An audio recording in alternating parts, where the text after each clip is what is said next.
Hi, sixth graders. Today is going to be our first science lesson. I really like science, so I'm excited for this. The first chapter we're going to cover is going to be on solids, liquids, and gases. Hopefully some of this is a review for you, but if it's not, that's okay too. So the first lesson is states of matter. So the first thing we're going to do is in the book that we have, which once we're back in person, you'll be able to hopefully use, kind of starts every lesson with a little fun kind of short story. So this one is going to be a fun fact on liquid crystals. So I'm going to read it out of the book. So liquid crystals. Have you ever wondered why some television sets are referred to as LCD TVs? LCD stands for liquid crystal display. An LCD is a thin, flat screen. LCDs have replaced the picture tubes in many computer monitors and television sets because they are lighter and use less power. LCDs are also found in cell phones and clock radio faces. Liquid crystals are neither solid nor liquid. Instead, they fall somewhere in between. But it takes just a small amount of thermal energy to change a liquid crystal to a liquid. As a result, LCDs tend to be very sensitive to heat. Okay, so there's just a couple questions we're going to talk about with this. So the first question, list some things that contain LCDs. So I'll give you just a second to think about that, and that's one's on the screen. It would be a lot easier if you had this in front of you.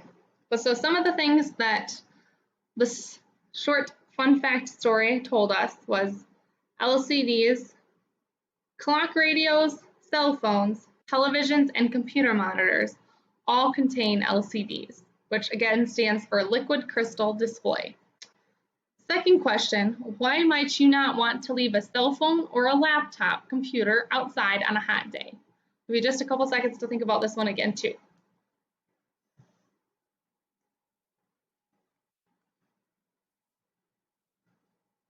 Okay, hopefully you have your answer. The reason you don't want to leave a phone or a laptop computer outside on a hot day is because of the liquid crystals in the screen. As it said on that very last sentence, they are sensitive to heat, so you wouldn't want your screen to be damaged because you left your phone or your computer outside. All right? So for each of our lessons in science, we're going to have some key questions. There might be 3 most times, there might not be. There might only be 2, maybe 1, maybe more than 3. But our 3 questions today, how do you describe a solid? How do you describe a liquid? And how do you describe a gas? So let's see if we can figure out the answers to those questions. So just a couple of definitions first. A solid has a definite shape and a definite volume. A liquid has a definite volume but no shape of its own. And a gas has neither a definite shape nor a definite volume. So I will link this video on Edmodo with everything else for this lesson, and then you can watch it there if you so choose. So the 3 states more in depth. The first state is solids. So again, a solid has a definite shape and a definite volume. In a solid, the particles are really close together.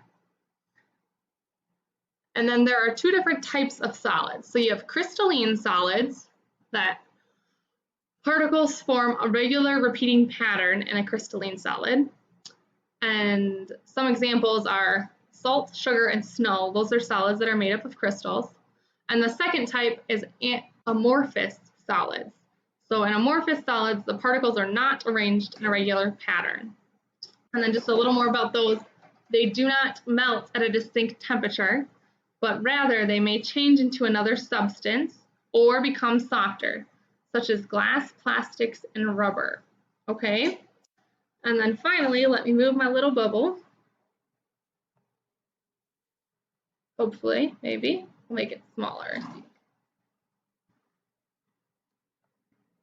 I can't move it, so I'll just read to you. So the first answer to our key point, there we go, now moved. This fixed closely packed arrangement of particles in a solid causes it to have a definite shape and volume. So that's how you describe a solid. Let's go to the next slide and look at how you describe a liquid. See if I can move my bubble back around here. There we go. Okay, so liquid, again, has a definite volume, but no shape of its own. In a liquid, the particles are free to move around. Properties of liquids. So here's a couple more definitions for us. Surface tension is an inward force or pull among the molecules in a liquid that brings those on the surface closer together. So it's a lot of words, but just think of something pulling something else closer to another something. Okay. My bubble is not liking me.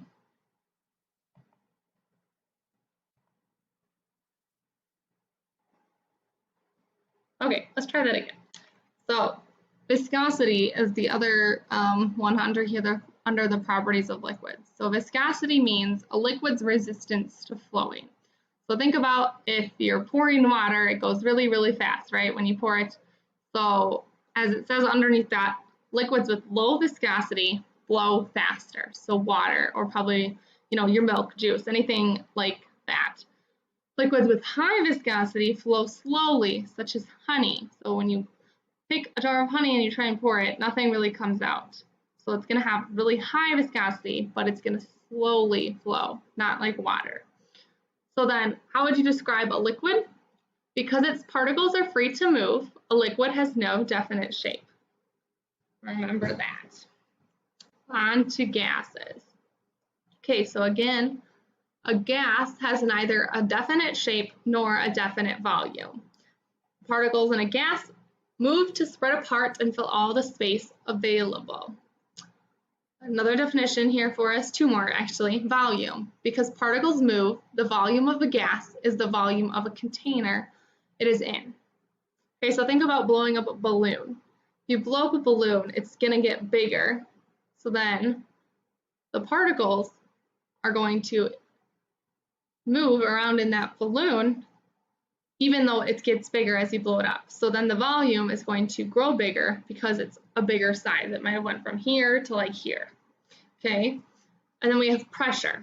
Gas particles move and collide with each other. The pressure is, let's just look here quick, make sure I get that right for you.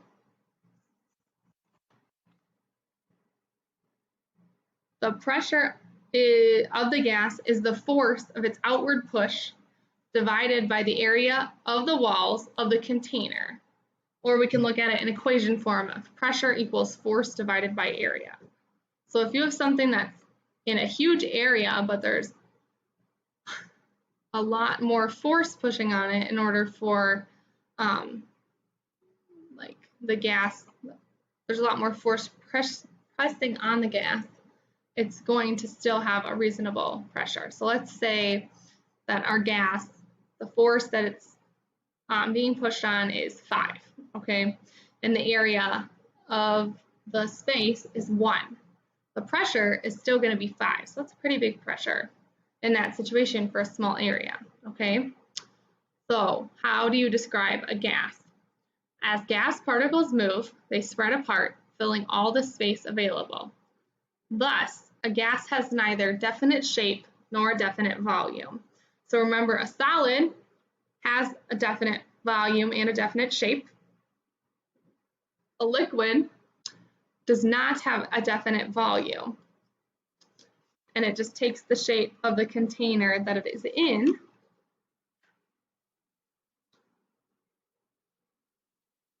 Or excuse me, it does have a definite volume, and it takes the shape of the container it's in. So if you have a glass, your liquid's taking that shape. Most of.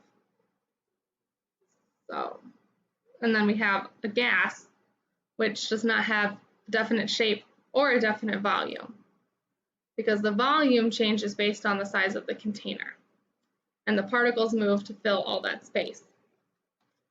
Okay, So just again, another example for pressure. So pressure is measured in pascals, which symbol for that is capital P, little a. And so if we take the force of the particles against the walls of the container, let's say is 6 newtons, which is the N there.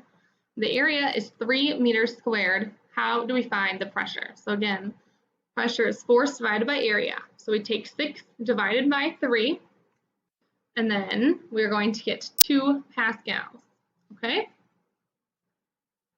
A little more about gases. Temperature is important because it measures the average energy of random motion of the particles. So the faster the particles move, the greater the energy, which also means higher temperature. So if you have something that's really, really hot, there's going to be a lot of energy and the particles are going to move really, really fast. On the flip side, if you have something that's really cold, there's less energy and the particles are going to move a lot slower. So let me move my bubble again here.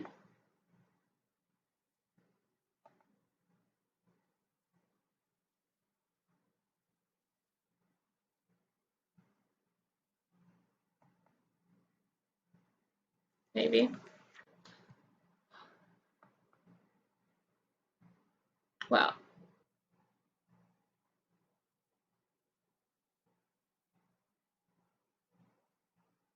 Okay, so now you can see the hot air balloon. So a hot air balloon needs a lot of energy in order to move because it's getting moved by the gas. So you need a lot of energy, which means a really hot temperature, which is why they use fire to help the hot air balloons. Okay, we are going to review the vocabulary from this lesson. So a solid has a definite shape and a definite volume. A crystalline solid is a solid with particles that form a regular repeating pattern, which then creates crystals. An amorphous solid is a solid that is not arranged in a regular pattern. And a liquid has a definite volume, but no shape of its own. So just remember, we have that different, those differences in the 3 states of matter. And then the last one, which you can't see because my bubble won't move, is a fluid, and that is just a substance that flows, okay? So then on this one, we have surface tension, an inward force or pull among the molecules in a liquid. Let's double check that again because my computer is not cooperating with me. Among the molecules in a liquid that brings the molecules on the surface closer together. So remember that pull that's bringing them together. Viscosity, a liquid's resistance to flowing. Gas has neither a definite shape nor a definite volume. And pressure is gas particles move and collide with each other, okay? So that's it for this lesson. You can definitely watch again if you need to, or go back to certain things. Your assignment for Thursday is going to be answering some questions on Edmodo. So I'll post them. It'll say it's a quiz. It does not count as a quiz grade, but it will be on there as a quiz. So it will all be there together, and I will remind you of that too at the bottom of the Edmodo post. So remember, if you want to watch that video, that will be linked on Edmodo also. It's just kind of a brief overview of solids, liquids, and gases. And then to do your questions, which are due on Thursday. Let me know if you have any questions.